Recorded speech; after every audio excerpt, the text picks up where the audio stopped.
नमस्कार, मैं हूं संजय सिंह और आप देख रहे हैं तेज भारत नेटवर्क, जहां हम लाते हैं ताजा और महत्वपूर्ण खबर। चलिए बढ़ते हैं आज की कुछ खास खबरों की। मुंबई में ऑक्यूपेशन सर्टिफिकेट यानी ओसी के मुद्दे पर बड़ा राजनीतिक संदेश सामने आया है। भाजपा के पूर्व सांसद गोपाल शेट्टी ने पत्रकार वार्ता में प्रशासन और बिल्डरों की सीधी चेतावनी दी है। उन्होंने कहा कि हजारों परिवारों ने अपनी जीवन भर की कमाई लगाकर घर खरीदे, लेकिन ओसी न मिलने से वे कानूनी और बुनियादी सुविधाओं से वंचित। यह सिर्फ कागज का मामला नहीं बल्कि आम नागरिक के सपनों और अधिकारों का सवाल। गोपाल शेट्टी ने दो टूक कहा, घर लोगों का अधिकार है, कोई एहसान नहीं। अगर जल्द समाधान नहीं हुआ तो हम सड़कों पर उतरने से भी पीछे नहीं हटेंगे। अब सबकी नजर प्रशासन की अगली कार्यवाही पर टिकी है। घटन झाल्याबरोबर त्वरित महानगरपालिकेला पत्र लिहून बहुप्रलंबित ऑक्युपेशन सर्टिफिकेटचा मुद्दा सॉल्व्ह करण्यासाठी बैठक लावण्याची विनंती केली आणि महानगरपालिकेचे आयुक्त भूषण गगराजींनी त्वरित आजचा वेळ देऊन आम्ही सर्व चर्चा केली। त्याच्यात आपण सर्वांना माहिती आहे की महाराष्ट्र शासनाने GR काढून एम्नेस्टी स्कीमला मान्यता दिली, परंतु त्या एम्नेस्टी स्कीम मध्ये थोडीशी त्रुटी होती आणि म्हणून ती त्रुटी दूर होण्यासाठी आम्ही पत्र दिलं होतं आधीच आणि ते आम्ही आज चर्चा केली। त्याच्यात जे एम्नेस्टी स्कीम GR द्वारे पारित करण्यात आला होता त्याच्यात 800 फुटाच्या घरापर्यंतच्या लोकांना एम्नेस्टी स्कीमचा लाभ मिळावा अशा प्रकारची एक तरतूद होती।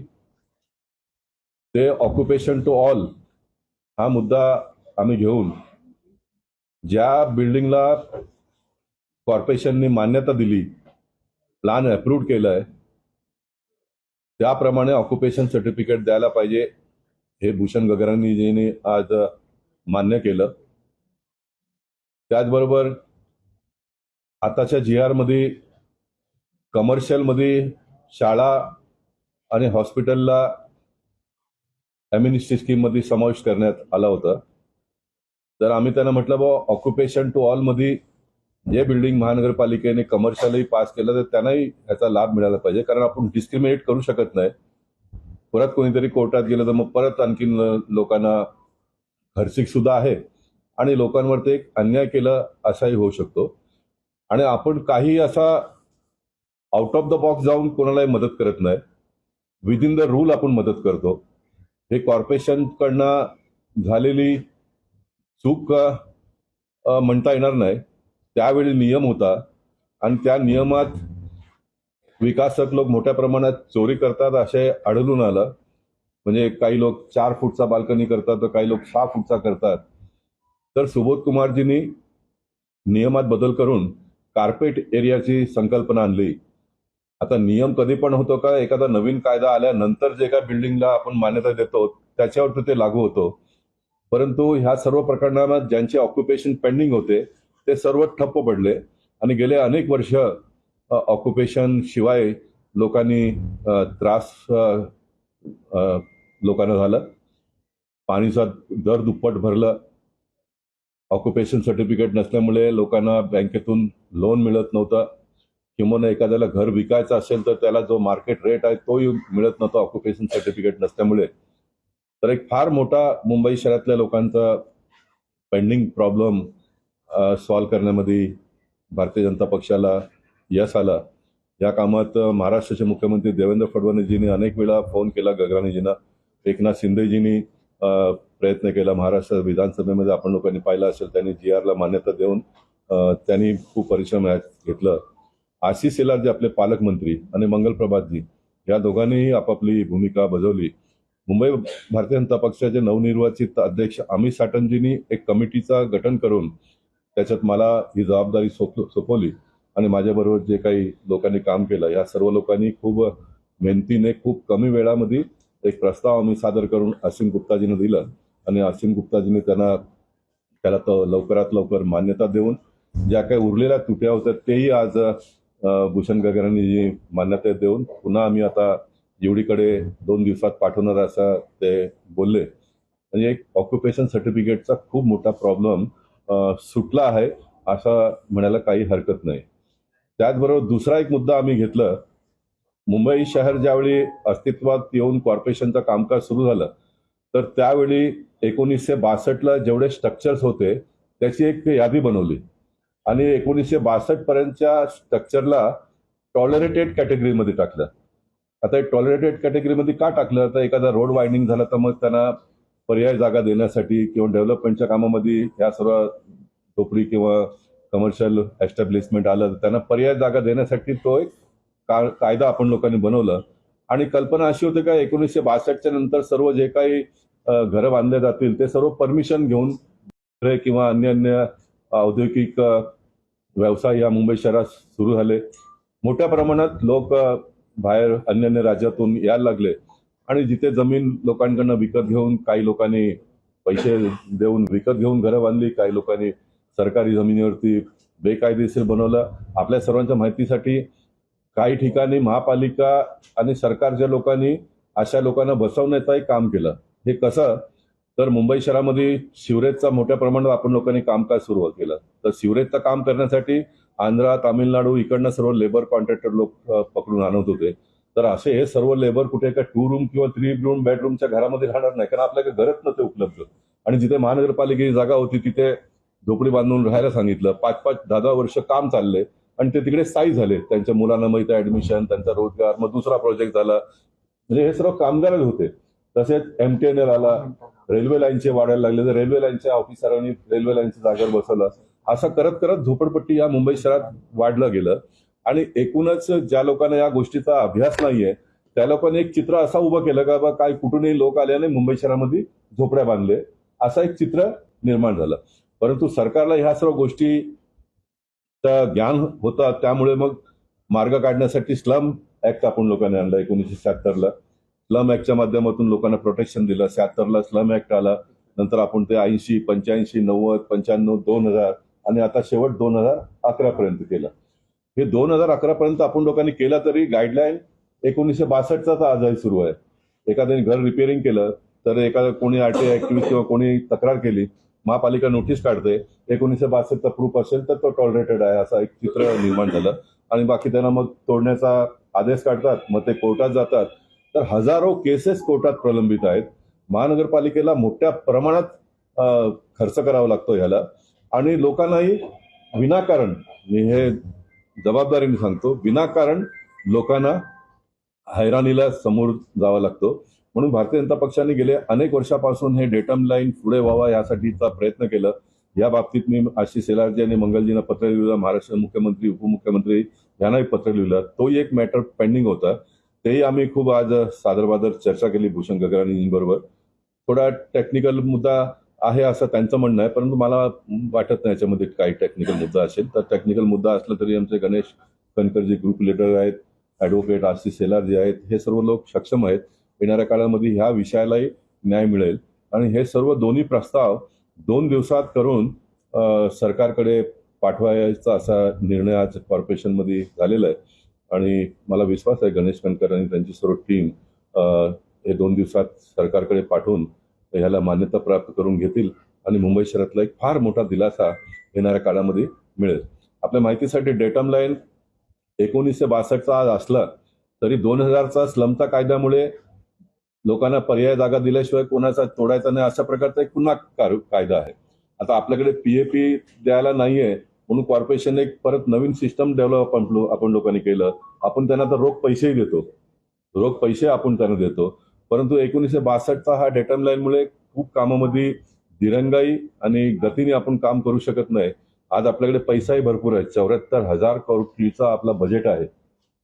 तर ह्या सर्व बजेटचा उपयोग घेऊन रोड वायडिंग फटाफट झालं, ट्रॅफिकचा इतका मोठा प्रॉब्लेम येणाऱ्या काळामध्ये आपण सॉल्व्ह करू शकतो. तर एक खूप मोठा काम या 2 आजच्या निर्णयातून होणार आहे. मी गणेश कणकरजींना विनंती करतो त्यांनी पुढचा जे काही त्यांना या बाबतीत मांडायचं मांडून मी त्यांना विनंती करणार, जे ठरल्याप्रमाणे 2 दिवसात सरकारकडे हे प्रस्ताव पाठवून मग पुढचा मंगलजी आणि आशिष शेलार जे आहेत ते गती देऊन अप्रुव्हल घेतील तिकडनं. ओसी फॉर ऑल म्हणजे, आणि याचा टायटलच आज आपण असं केलं ओसी फॉर ऑल, म्हणजे सर्वांना ओसी.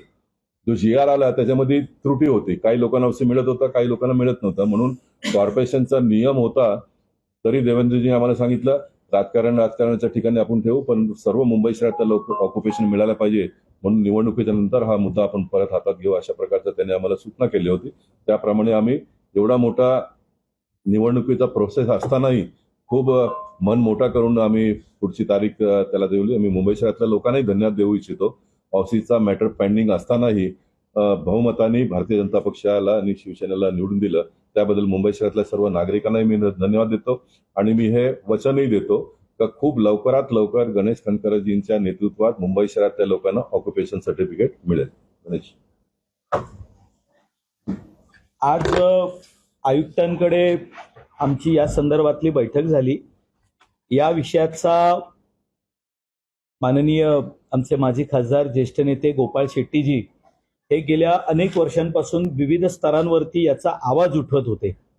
ओसी हा विषय किती महत्वाचा आहे आपल्या सगळ्यांना ठाऊक आहे आणि यामुळे विशेषतः मध्यमवर्गीय कुटुंबांना ज्या इमारतीमध्ये राहतायत अनेक वेळेला काही त्रुटी राहून गेल्या, बिल्डर्सने काही भाग त्यावेळेला शिल्लक ठेवले असतील, काही बदल झाले असतील, पण ओसी नसल्यामुळे जे काही त्रास किंवा रिडेव्हलपमेंटला जात असताना जे काही विषय पेंडिंग राहत होते त्यासाठी ते सातत्याने त्या बाबतीत आवाज उठवत होते आणि त्यांच्या या विषयाला आम्ही सर्व पाठिंबा देऊन ते जे आज करतायत म्हणजे शब्दात व्यक्त करणं कठीण आहे.